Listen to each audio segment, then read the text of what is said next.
zo makkelijk scoort dit seizoen. We gaan dan beelden krijgen van de tweede helft. De wedstrijd is een uur oud als dit schot in eerste instantie wordt gesmoord. En zo in de voeten belandt van Alexis Sanchez. En dan is het 3-1. Maar weer Di Natale aan de basis van dit doelpunt. 10 minuten voor het einde van de wedstrijd.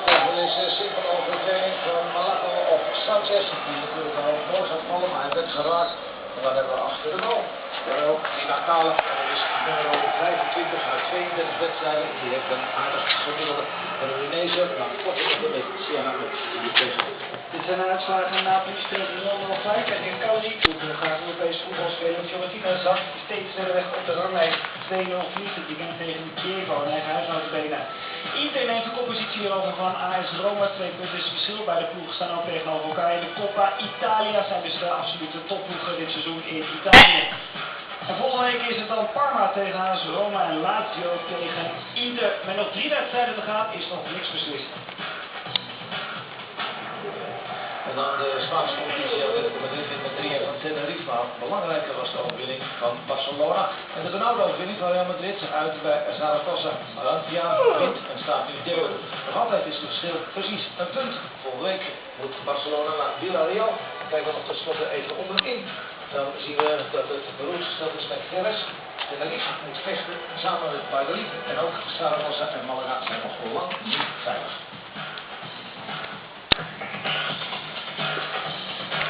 Wat mag u verwachten in ons tweede gedeelte? Natuurlijk de Duitse competitie met Robben en Van Gaal. Met een sombere Ribéry. En tenslotte, na dit programma ook de Champions Club. Dan gaan we het over de Champions League.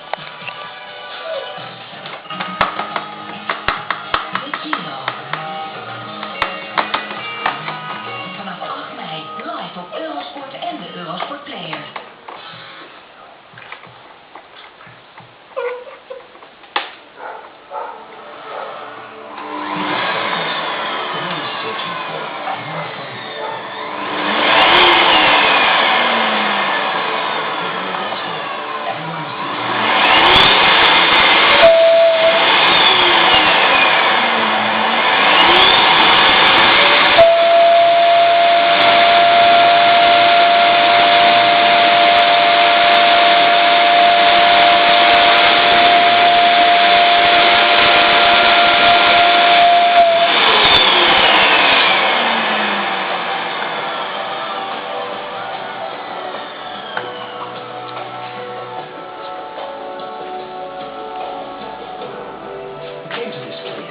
Looking to feel alive again.